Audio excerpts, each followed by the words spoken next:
Cast, a podcast about the game of life and the hero's journey we all experience. Let's jump in with our host, Dylan Watkins, as he introduces today's guest. I've got a question for you. Do you like space? Do you like virtual reality? Do you possibly like Dunkin' Donuts? On today's podcast, I have Ryan Holmes. He is a serial entrepreneur, software engineer, designer, and founder of several startups, including Cypher, E5 Engineering, and currently is the CEO and founder of Space VR.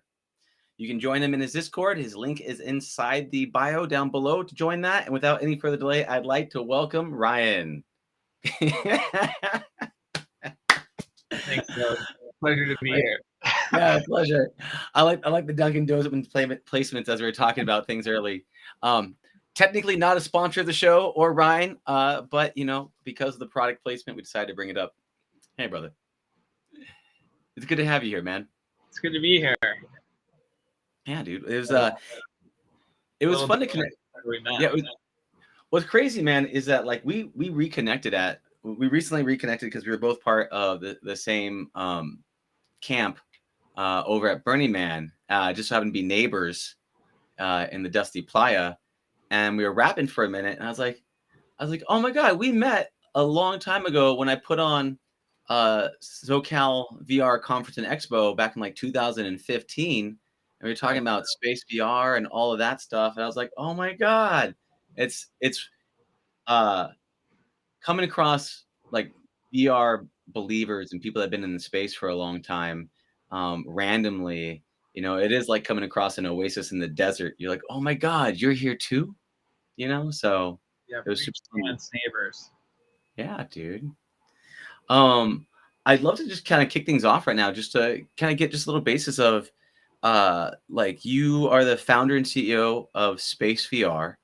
And I know when I was talking to you previously, you're talking about bringing, VR into space and stuff like that. And I'd love to learn kind of how'd you get in to space VR and kind of just tell me a little bit of that journey, get into that area.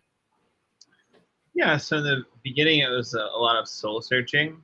I was making a good amount of money doing software engineering in San Francisco, and it just felt sort of goalless or like sort of void of purpose. And so I was looking for what sort of big thing I can do to contribute to the world. And so at the time I looked around a lot, and I came across this book called The Overview Effect, written by Frank White. I think actually I saw the documentary called Overview, which is a really beautiful documentary about the Overview Effect that has since won tons of awards. And then there's a book where about 30, 40 different astronauts speak about experiencing the Overview Effect in space.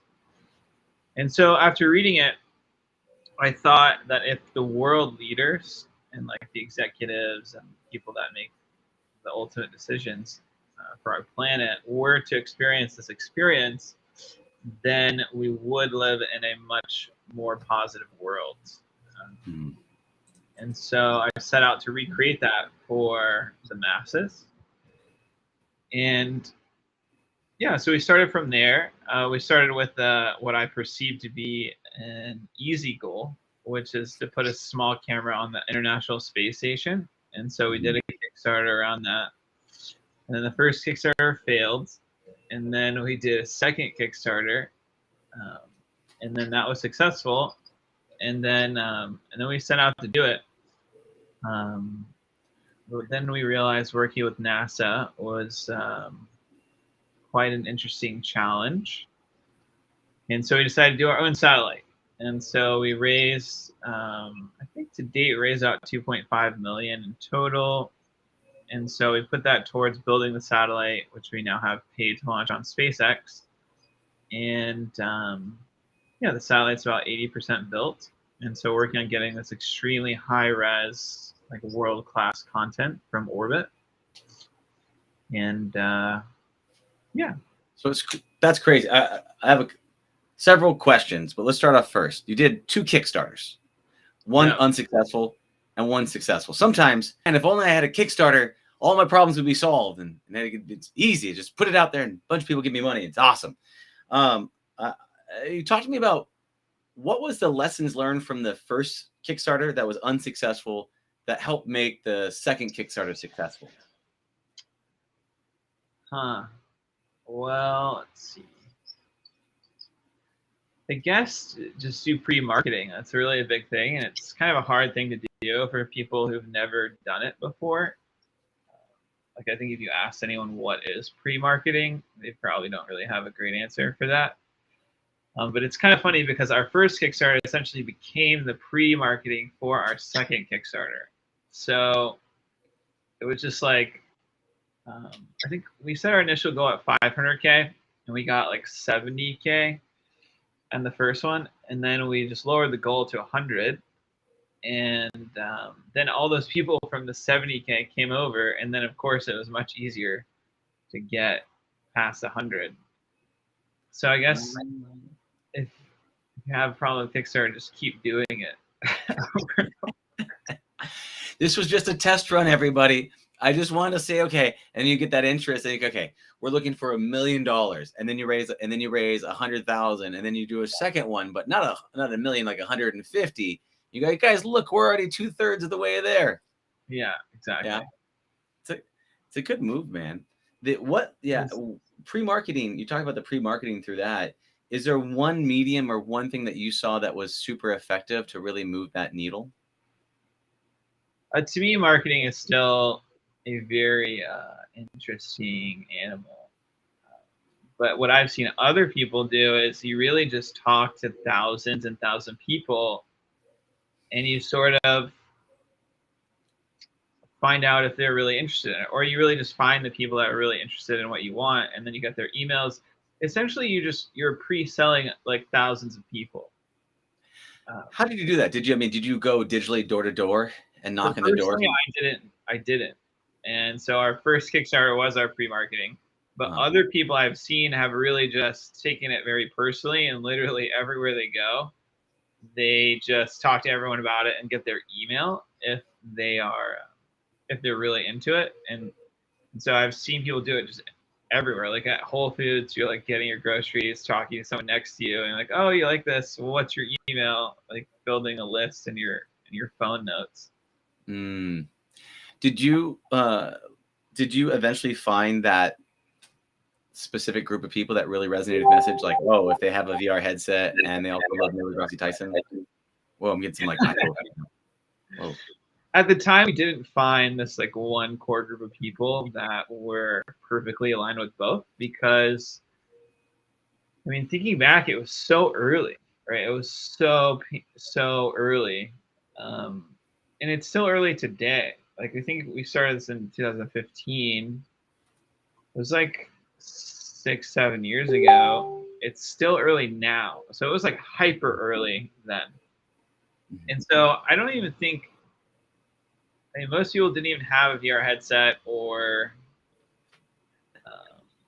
have any clue. You're just talking. Essentially, what's nice is that people that like space are just tend to already be technology people.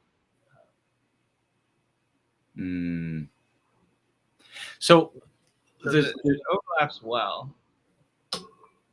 So then it sounds like there's a crossover. That also, the other thing is, I know you have notifications going on your computer. When it dings across the whole system. So if you want to, yeah, it's all good, dude. If you want to close that off, otherwise, people might start throwing stones at me digitally. So if you want to fix that, that would be great. That'd be great. All right, man. So with the marketing side of things, and you said that it was hard to find those ideas. So you're right. Back in the day, in like 2015, when you were getting up and running, I mean, that's when I was throwing my conference back in the day, and it was super, super early. Like for 2015, that's like 7 years ago. Like back in the day, it was like, I mean, they didn't have $300 headsets that people could have and use and put on and go into. I mean, nowadays it's so much more bigger. Have you felt more people resonate with your message now with what you're trying to do? And is it still the same message with putting a thing in space, or has your model and your business and your message changed from trying to now, because now you're building your own satellite, Elon Musk style? Yeah. So there's definitely been a lot more users of virtual reality lately. And what I've noticed that's particularly interesting is there's been a lot of people I've seen that are daily VR users, which is foreign even to me as a VR executive. To think about someone putting a headset on every single day. And I've met two people sort of in random, and they were by most means normal people. They weren't like there was no sort of like random attributes and like far direction. They were just sort of like average, and they used VR every day. Got it. Your alarms are keep going off again. By the way, if you guys want to get that for me, that'd be fantastic.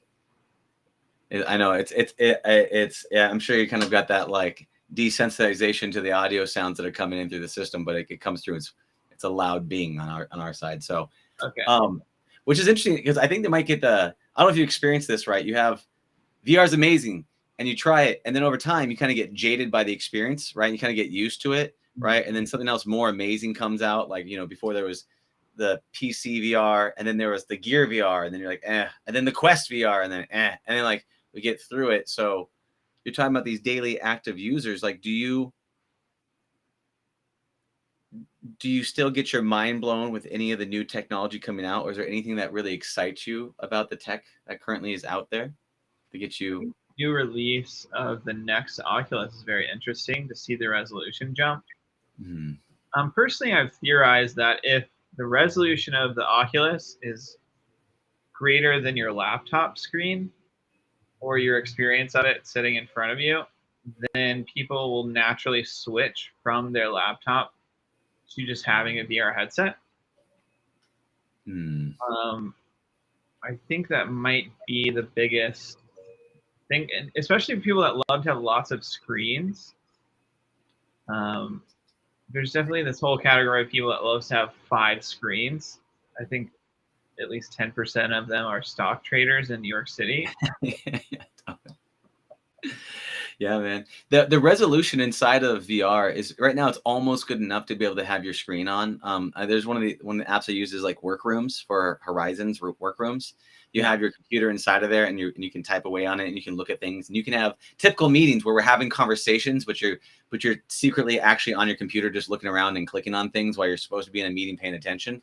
And so I really enjoy that inside of there because I can have a meeting with people but still have access to my computer, which does feel pretty good to be able to get in there. I would love to have the resolution be a little bit better because I couldn't imagine trying to program inside VR with the current resolution as is. Yeah. Feels like instant headache. Yeah. So yeah, the new ones are coming out, are going to be supposed to be better. And I think that Pico, do you have any feelings on that Pico 3, 4 that's coming out right now? Do you know? I think I vaguely saw something on this. Is it a I have to look it up. It's like the Quest. Okay. Something different. It's the Pico is owned by ByteDance, who owns TikTok, and they have their Pico 4, which is competing with the Quest 3 or something like that. Okay. And another one that they're just coming out with right now that's supposed to have better resolution. I did see this. I didn't look in the details of it. Pico's sort of been ahead of Oculus for a while now, right? Like they had the 4K. Yeah, they have there's some things like they have some better technology, like better hardware, better resolutions, but they don't have all of the games, all of the marketplace, and not all the great features like the awesome hand tracking and all that other stuff. So, but it is exciting. So right now you're talking about you got up and you are actually building a satellite right now, or you commissioning people to build satellites to get you can't just do the Red Bull style where you just take a really big balloon and you put your camera on it and you just let it go up into space and you're like, good luck. It's not actually a way to. I feel like this is a good time to mention a conversation I had with a flat earther. I asked him I asked them like, what about satellites? Like, what are satellites if we don't fly Earth? And their excuse for it is they call them satelloons. Like all satellites are satellite balloons. And so I need a refund back from SpaceX so that if they're just doing this balloon thing. That's a heck of a margin. But orbit is 300 miles up, right? Yeah. And so if you go in a balloon, it's like 70,000 feet. And that's a big difference between 300 miles. So there's a dramatic view difference. And honestly, the stuff with the balloons is just not exciting. It's really just not that exciting. I have seen a lot of videos from a Gulfstream pilot room. That's pretty cool, actually. The things that those Gulfstream pilots see are very stunning. But they're moving a lot faster than a balloon. So a balloon is like really slow, really high up and then down. When you're going like 900 miles per hour, there's a lot more to see. I bet. That's incredible. So is you're building this out to give the overworld effect to people. Overview effect, which is that you're floating up from space. You can kind of see humanity as a whole, that we're all in this big pale blue dot. Have you had a moment in time for yourself where you experienced something like that? Or is there, whether it's through space or another means, that kind of gave you that overview effect? It's like Wednesday at Burning Man. Yeah. Go on. Yeah. I've experienced the overview effect in many different ways in my life, especially chasing the creation of it.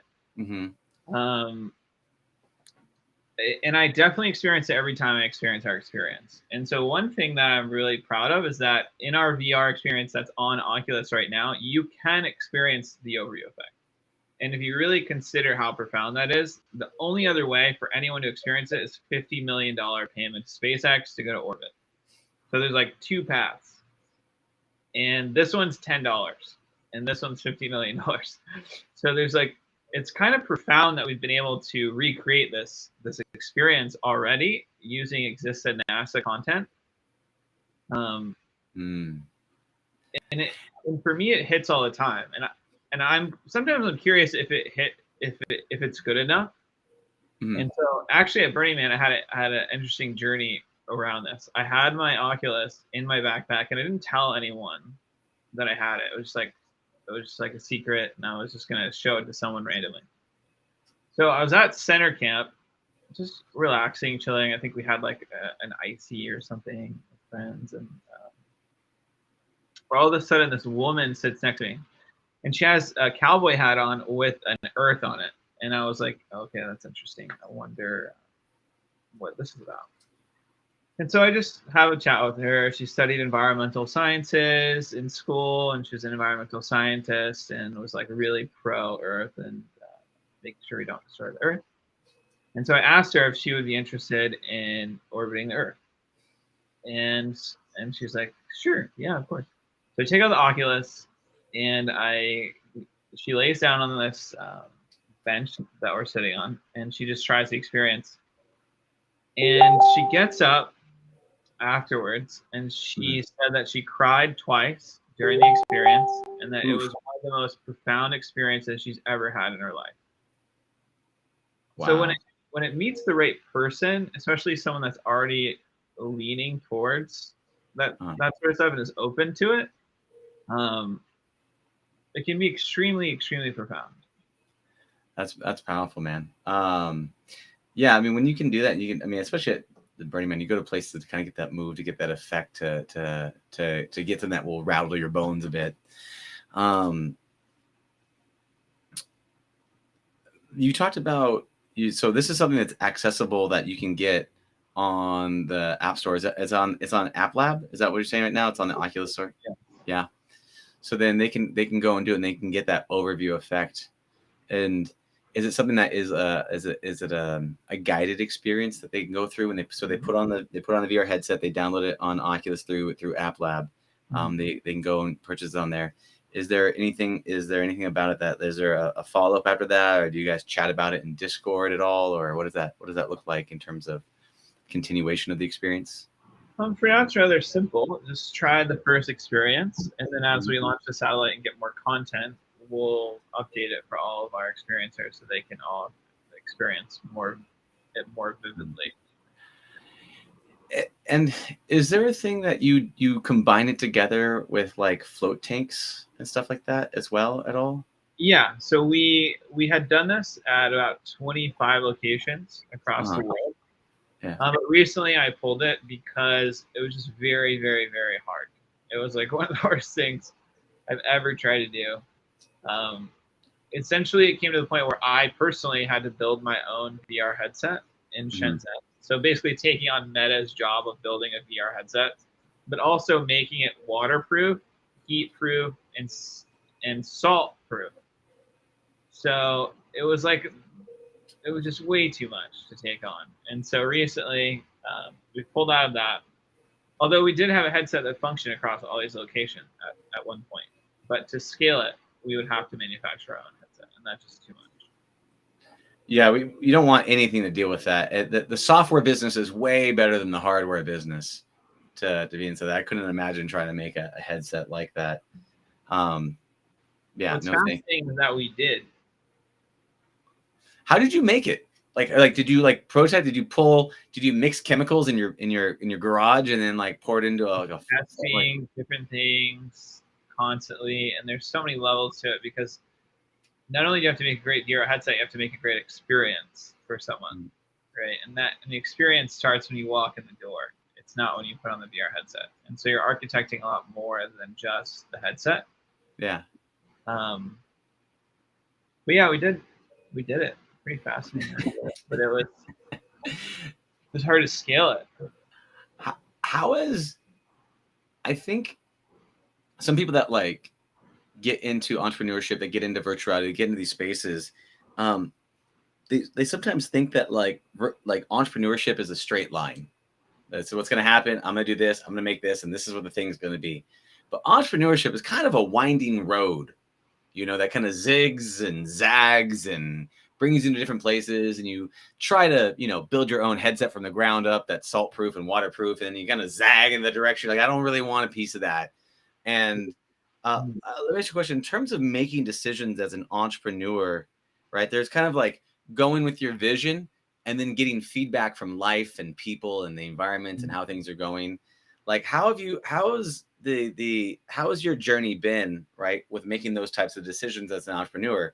Kind of going in, following your vision, taking feedback from the community. Can you talk to me about a couple of the zigzags that you've done and how you've been able to make decisions on how to navigate the course? Yeah, there's all kinds of variables that are changing at all times. Like, for instance, back in the day, the actual usage of Oculus was very low. And so it's hard to move because you have to move in the right direction and accurately predict the future. In our experience, let's see. As a startup, you have to fundraise to survive. And so when you're fundraising, when we were initially fundraising, there was like this mega VR hype wave that was like over the top and global and like unprecedented, like a tidal wave of investment. And so we raised in this massive wave. And then when none of like 95% of these VR companies could not make it, it was like the exact opposite. It was like a negative tidal wave. So if you can imagine like raising in these environments, it's like raising in the easiest environment ever and then raising in the absolute worst environment ever. And so it's kind of interesting just seeing because you have all these different types of investors. You have some investors that are like long-term certain things, and then no matter what the market is. And then I would say most investors are trend following investors. And so they're like, whatever is in whatever's being hyped the absolute hardest in the current news cycle is like what's in their brain, what they're talking about, and what they're investing in. And what's interesting and what I've seen is actually entrepreneurs control the press cycle, and then how that reflects in investor interest. Like they just do their own PR campaigns, and then how people just follow that. Like, oh, this is popular now, and it's only popular because you made it popular. And so I would say navigating that has been very fascinating. So did you raise investment money and then you raised crowdfunding money? Is that what that was like? Yeah, so we did crowdfunding first, then we raised VC, and then mostly angels, like larger angels. How much did you raise? It's about 2.5 million today. Got it. Oh, and so it's total with both crowdfunding and investor funding. Correct. Yeah. Okay. Cool. Well, Kickstarter is not really investment money, so it's like pre-revenue. Yeah, because there's obligation. There's individual, like there's traditional investors or angel investors, right? Then you have crowdfunding for product, and then you have crowdfunding for like equity stake kind of stuff. That's like the new one that's starting to come out along that path. How have what advice would you give to people that are looking to get into VR, right? Like, so say there's a young virtual reality executive out there that wants to get started, and maybe they graduated from college recently, and they didn't have to go through the initial phases like we did. What advice would you give to them as they're getting started? I would just say do the easiest possible thing you can imagine. That software, get it on the store as soon as possible, and get subscribers as soon as possible. When you're talking about subscribers, are you talking about subscribers to the application, subscribers to the podcast? Subscribers to the app this alleged college kid will be making. Oh, so you said subscribers means like they've downloaded the app and then they've subscribed to the updates, or you mean users of the? So when you say subscribers, you're talking about users of the app. Yeah, people that subscribe to use the app. Correct. Got it. Yeah. That's it. And that's the thing, is that you're talking about trying to getting the app up and running. I think a lot of people feel like, I've noticed this phase of people that go through is like, oh, I want to start my own, like, to say VR business, right? And then they're like, oh, if only I built the app. And then you build the app, you're like, oh, now I need to get people to come to it. And then you're like, oh, now I need to get people to pay me money for it. Oh, now I got to get people to keep paying me money for it. And there's that cycle of challenges that people face now, that like, if only I had if only I raised investment. But as you know, someone who raises investment, once you raise that investment, now you got to perform. And you're like, oh, okay. You got to keep going down that path. Have you seen anything like in terms of in the VR space, in terms of like really, well, I won't call it hot and trendy, but any types of waves or things in types of the virtual reality application space that you think is really hot, or things that you think is something that's easy to monetize? Well, those are very different things. Okay. So that's both hot and then secondarily easy to monetize. Right now it's hot but cooling off is like Metaverse and Web3, which, being in enough Silicon Valley hype cycles, I feel like my filter for bullshit is like getting like much better. Like I'm getting like an expert level of Silicon Valley bullshit filter. And so it's interesting to see these Web3 and Metaverse technologies, right? And to look at the most successful ones, like I guess Sandbox, or what's the other one? Yeah, anyway, there is like 300 million from Anderson Horowitz or something crazy. And then they build out this thing, and you're just like watching it fail every day. You're like watching, you're like, this isn't making any money, nor will it. It's interesting, these bets that people play. So those two words are very hot, but it's perhaps I'll transfer over to your second part, something that's easy to monetize. I guess on this side, you have to really see what people pay for in the metaverse. Like, where is the most money being made? I think the most money I've ever seen be made is in that what is the app that you like work in? It's like a work simulator. Job simulator. Yeah. Where they make like $50 million. Some like crazy amount of money. I mean, they made a lot of Alchemy Labs. Like they've done it really well. They had job simulator, vacation simulator, Rick and Morty. All those ones are based by the same dudes that crush making those games. They do really, really well. They're fun. They're really fun. Who thought doing work stuff would be fun? It's really interesting. I mean, that's really fun because it's like super. Like, where do people actually spend money? Not where you think they spend money. Yeah. Do you, when you talk about, because you're talking about the hot of the crypto Web3 craze and all that stuff, are you someone that like, what's your feelings on the whole crypto movement and the Web3 movement, and is there a way to see value inside of that kind of space? Because I know it's like there is a lot of bullshit that goes on in there, a lot of things that happen. Is there anything that you've seen in that there's actual value?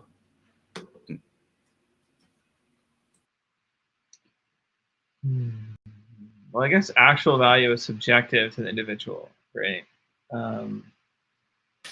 Beyond making money off of crypto, in the crypto stock going up, where if I put in $10 and it's worth 10 and then it's worth 20 and I pull it out and I make money, that is one type of value. But I mean, an actual utilitarian value of like, I can use virtual reality to go and hang out with my friends and have fun and play games together. There's a utilitarian value, or whatever the thing might be, right? Is there anything that besides the actual stock going up and me making money off of that one thing? Have you seen a real good use case for the injection of Web3 or crypto into virtual reality metaverse stuff?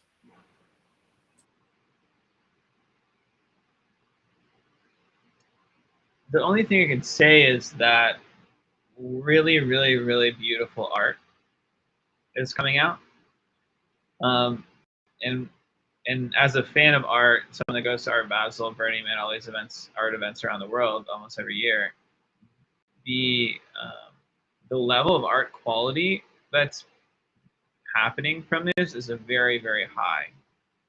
And it's actually one of the reasons I think that the metaverse will be viable, because the level of art is so much higher than any art you can ever buy in real life, than you could ever go to the nicest art galleries in the world and purchase, is existing in the metaverse. And so I think I think everyone in the world is a fan of beauty, of beautiful things. And when things in the metaverse are 10 times more beautiful than things in the actual world, that's a real that creates a real gravitational pull. That creates like real gravity into this world. Are you saying that are you saying that the art is more beautiful because it's monetizable, and the crypto people can make art, and artists actually can produce art that they own and can be distributed, and so they put more effort and time into it? Are you saying that art is more beautiful in the metaverse because it's a virtual reality environment that allows you to see beauty in a way that you couldn't see inside of a virtual reality space, or is there a different angle you're representing? No, what I'm saying is that one-to-one, if I took the best artists in the metaverse and the best artists on Earth for physical art, and I put them next to each other, the metaverse artist is going to destroy the physical Earth artist by like at least 5x, because the tools and like that they're using are getting so advanced, and it's also coupled with what's coming down now, but what at one point the NFT craze is going nuts, right? Like people selling something for 70 million, and all these people start selling art, just anything they make, for $2,000 a pop. That's game changing, and we have to think about that in terms of artists globally, right? Because $2,000 in the U.S. isn't that game changing, but if you think about someone in like an artist in South America, or an artist in Ukraine right now, or like an artist in like North Siberia, or like the suburbs of China, $2,000 is like their whole salary for a year.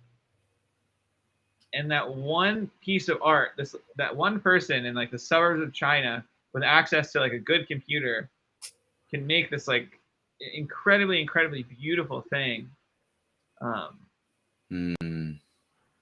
So it's about a combination of, you can access a larger community, right? And you also have these tools that you can't really do in real life, or physical life, we'll call it, not technically real life, because you can create like tilt brush style 3D rendered environments that are just absolutely just a deeper experience, right? And so and you're right, there's an economic opportunity. Is that one of the jobs one of the things you're talking about, the beauty, right?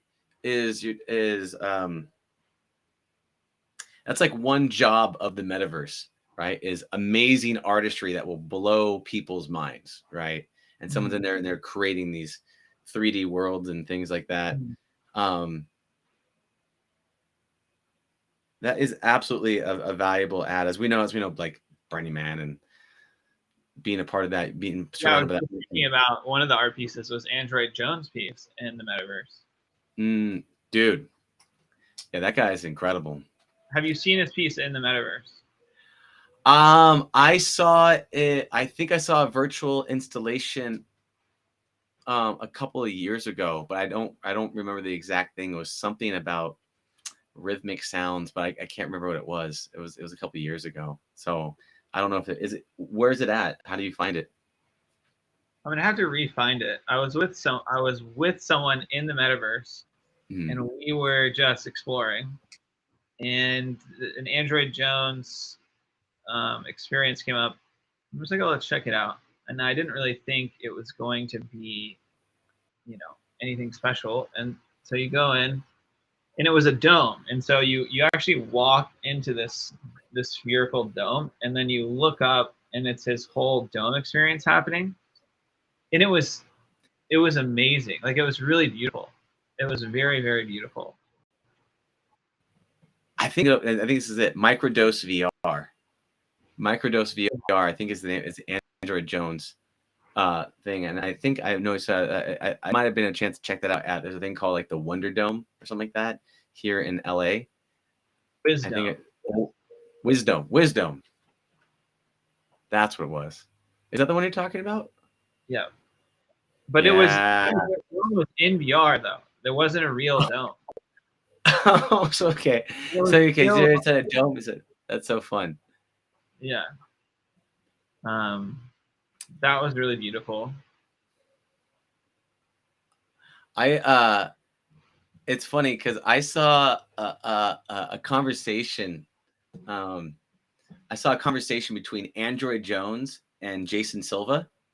And they were talking, which to me was really, really, it was really interesting. Here's why it was really interesting, right? I was watching them go back and forth, and the difference between somebody who's experienced this deep sense of being connected to whatever you want to call through microdoses and everything else versus someone else who is a consumer of knowledge of other people's is that Android Jones has gone into the deep end of the universe, of the cosmos, of the microdosing of everything, and has came back and brought this beauty and expresses the beauty through what he's personally experienced. And then he puts that onto art, right? Jason Silva consumes a whole bunch of books of what other people have done and then weaves that together, right? And so you have one person who is like a lightning rod communication, while another, like one guy is the light, while another guy is a mirror and a reflection of the light. And we could see like Jason Silva trying to understand Android Jones, going, okay, he's like trying to wrap his head around him, like trying to like process it. And you can see like Android Jones is like this just beacon of expression, of just beauty, of just creativity. And it was really fun to watch them try to understand each other's worlds back and forth. But they both have beauty, but they both represent it in different ways. So I I looked thought, at that. yeah, it was a passing moment while I was at the burn. I was just like, I saw them. I was like, Oh, this is in person. You saw the an in-person thing. I wish it was. I wish it maybe have another thing, but it was an in-person thing that I got to witness. And I wouldn't underestimate Jason Silva's other dimensional experiences. He's traveled, but you notice that when he communicates, he's a poet that weaves in words of an experience of he's like this book and that book and this book and this thing. He does it that way. He does. I'm sure he's traveled there, but like he like represents other people's materials. While I feel, I don't know, Andrew Jones has more of a connection to the source. But you're right. Jason Silva probably has maybe like my bit. Bro.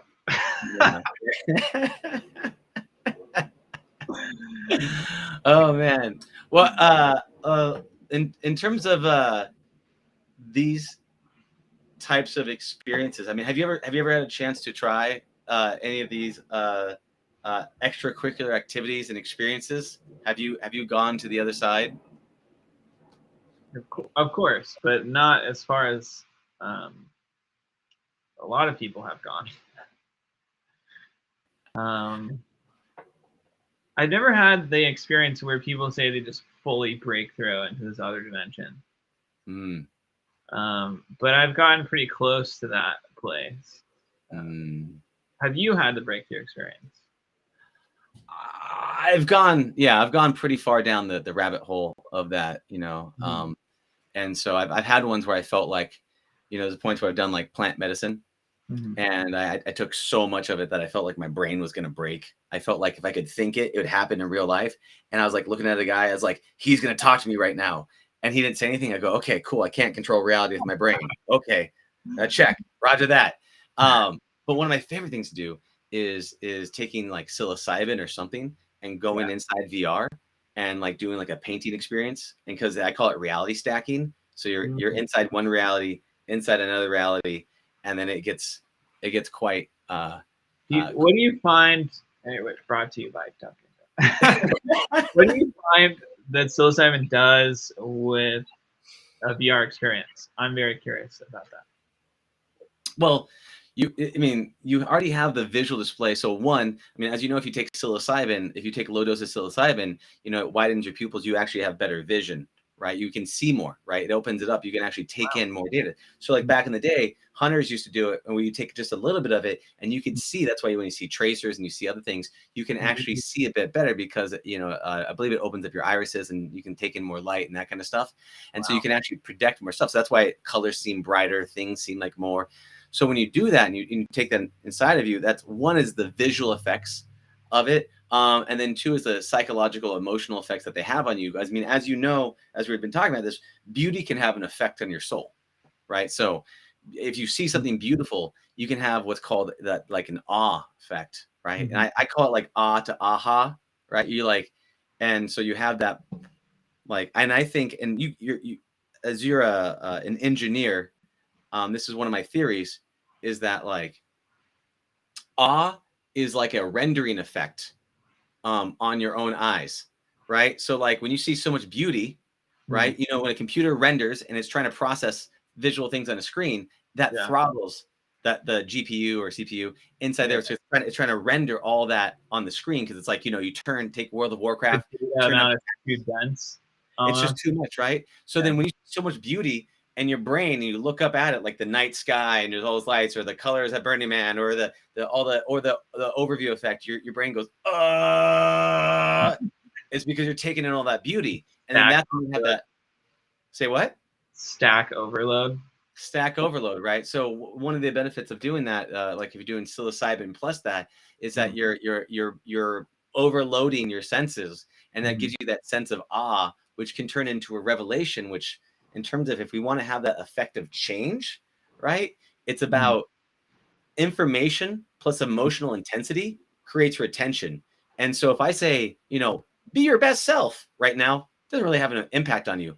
But if you're like, your mind's blown at all the beauty and you realize the importance of life is to just be your best self, right? It hits you at a different place, which has a deeper impact on you. So what are the benefits of it? That's my personal belief, is that if you're stacking those realities and you're doing it with an intentional mindset and you're having that kind of effect on you, then it's something that you can take with you as an experience into this reality. Same way at Burning Man, you grab that beauty and you bring it with you into real life, you know? Can we do our next video where you do our experience? Yeah, I'm down. Yeah, I'd love to try it, man. That'd be super fun. I'd love to try it. Let's do that. And you could, maybe we do like a live cast while you're doing it. Okay. We'll do that. We'll get a VR headset. I'll put it on like this, right? You can walk me through it on here, and then we could always like do like a Chromecast or some sort of thing where we're streaming it onto there or something. Oh yeah, that'd be great. Yeah, that'd be fun, man. But to the point of what you're talking about, why I was really excited about you're talking about this overview effect, is that effect of that beauty that it hits you with. It's, you know, it can change you, right? And I think some people discount, you know, these experiences because they're on a VR or they're psychedelics or whatever it might be. Yeah. But no, I mean, if our experience can make a normal person under normal conditions cry twice, then it's would be interesting to see with some sort of additive experience. You know, you can always step into. Am I sensing a business zig and zag? You're like, hey, I know we're doing it with float tanks. What if we introduce this as well as a therapeutic benefit? It's totally legal, right? In the U.S., everyone can take mushrooms, right? Depends on where you are. I think Oakland it's completely legal. I think in Oregon it's legal. There's a couple other places where there's places where it's legal, you know. So there it can be. It just depends. Like with anything, you know, it's always this taboo fringe area. Then it becomes widely available. Then, you know. Well, I think we have to test it. So are you open to testing? Yeah, I'm open. I'm gonna go. I'll take a little road trip over to Oakland, right? And I'll be streamcasting from there. I'll have a little sign behind me that says "Welcome to Oakland" behind me in the digital back. I have to check the legality as well, because I wonder how they determine, as from like a semi-legal family, I wonder how they determine your, like, do you have to have an Oakland address for you to be someone that is under Oakland law, or do you just have to be there physically? I think it's just have to be there physically, although it'd be hilarious because I could imagine how many business licenses would have an Oakland business license immediately if you're like operating in Texas or something with an Oakland business license, you know. I mean, I'm sure there's ways around it. I mean, if you look at like Lyft or Uber, the way that Uber happened, right? Like, because the whole model of some random stranger who's not licensed picking you up in their car and driving you a place, that actually didn't happen. That happened. It was very hard to get around, but originally that was used to actually pick up people of a certain group and be able to get them home safely from like late nights at being at bars. Right. So originally that was just a service. And then they figured out like a way to kind of get in. And then they exploited the way that worked. I think that was for the LGBTQ community in San Francisco or something, where they actually were trying to find ways to get them home safely. And then you make a call and then they come pick you up and that kind of stuff as a ride service. You're saying we file our company in Oakland, California. Yeah, exactly. New business, everybody. But it is a beautiful thing, man. Like, what you're talking about right there is of one of the great things about being in the VR space is the first time you give somebody a mind-blowing experience and they're inside of it and they try it out and they like, and you know they've never tried out VR before and they put that headset on and then their mind's blown at what's possible.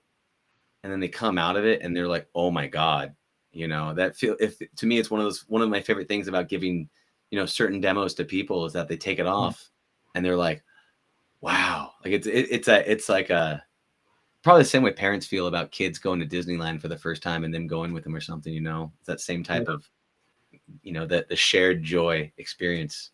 It is sort of just like real wizardry, because I mean, you can imagine someone is just in a normal environment and they're probably not even fathoming the possibility that in the next moment they'll be orbiting the Earth.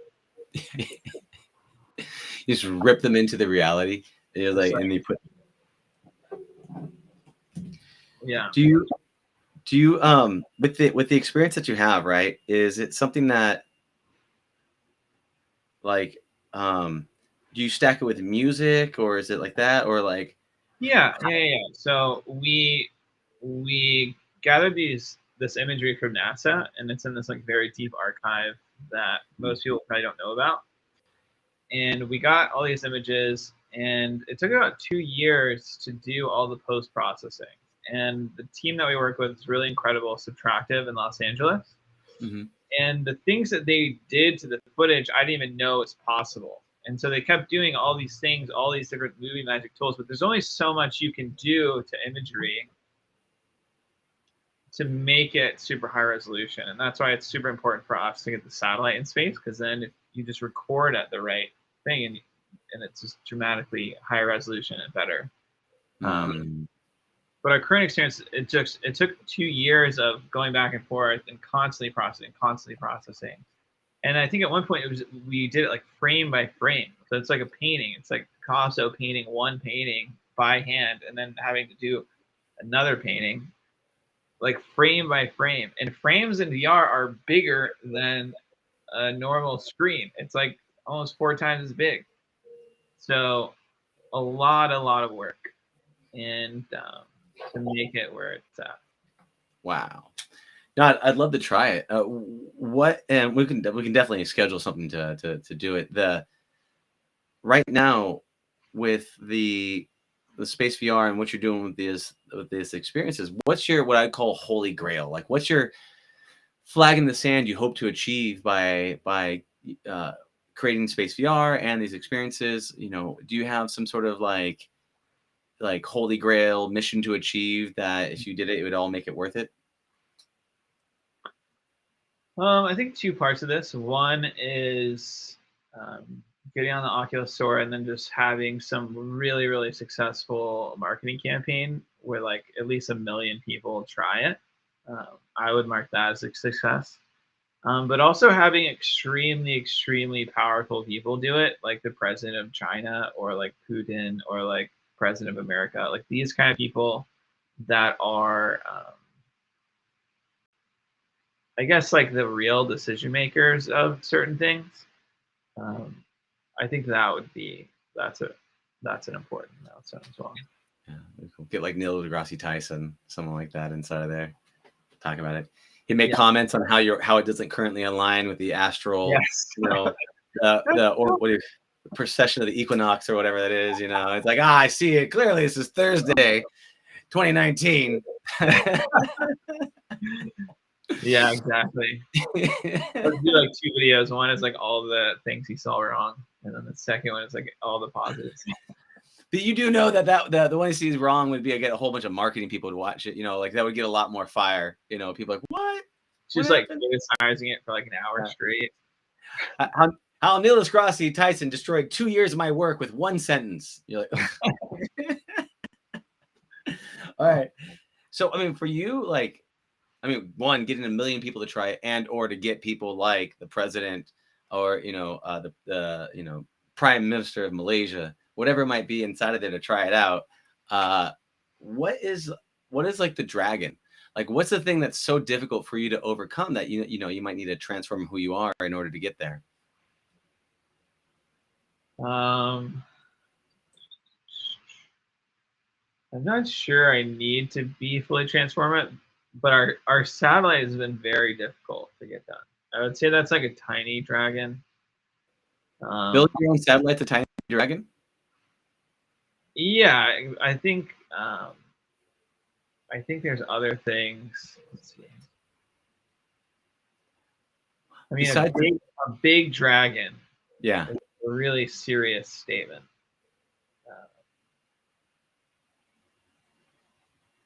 I don't know. I don't see any big, like super big dragons here. I mean, building your own satellite to shoot in space is pretty crazy. But my perception of difficulty is also different than the average person's. Would probably be a dragon for a normal human being.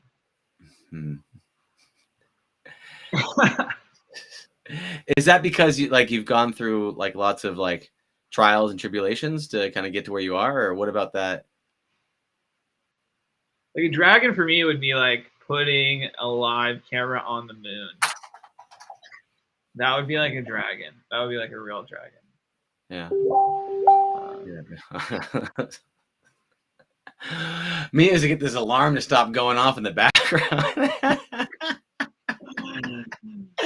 Oh man, I have them on Do Not Disturb, so I'm not sure. They choose this. There's a button that says notify anyway that I see on my phone that says like, it's like, Bob's got his Do Not Disturb on, notify anyways. And I just hit the crap out of that button all the time. I'm like, it doesn't matter. I'm sending it anyway. That's so funny. Oh, that's the case, man. So no, I can see that. I can see that as being a big challenge, man. Let me ask you this is, it's been awesome to have you on. Is there, you have this Discord thing going on right now. And I know you want to bring people into that. And if people go inside the show notes right now, to wherever you found said podcast that you're watching right now, there'll be a link to the Discord, and we're also going to have a link to his Discord in there for you if you want to go check out the app that you have out there right now. And I think you said there might be an opportunity for them to check it out and not actually have to pay anything to go try it out if they go to your Discord. Yeah, Is that right now we're looking to get as many people as possible to try the app. So we're giving out codes for people to try it in our Discord. So just click the Discord, join, and we'll get you a code. Dope. Awesome, man. Is there anything else you'd like to let people know about before you can tell them how to get a hold of you? No, I think we did a pretty good job. Yeah. Groovy, man.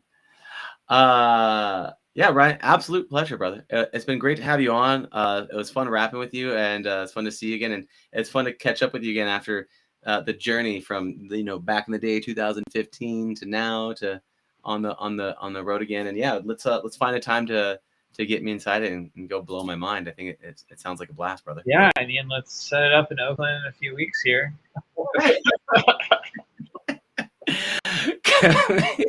Coming in live. Yeah, that sounds like a blast. All right, that sounds like a deal. All right, brother. Have a blessed and beautiful day, friend. I'll text you later, okay? See you, Ryan. Okay. Talk soon. Bye, Dylan. Yeah, take care. Thank you for listening to the Heroes of Reality podcast. Check out heroesofreality.com for more episodes. While you're there, you can also take the Heroes quiz to find out what kind of hero you are. Or, if you have a great story and want to be on the podcast, tell us why your hero's journey will inspire others. Thank you for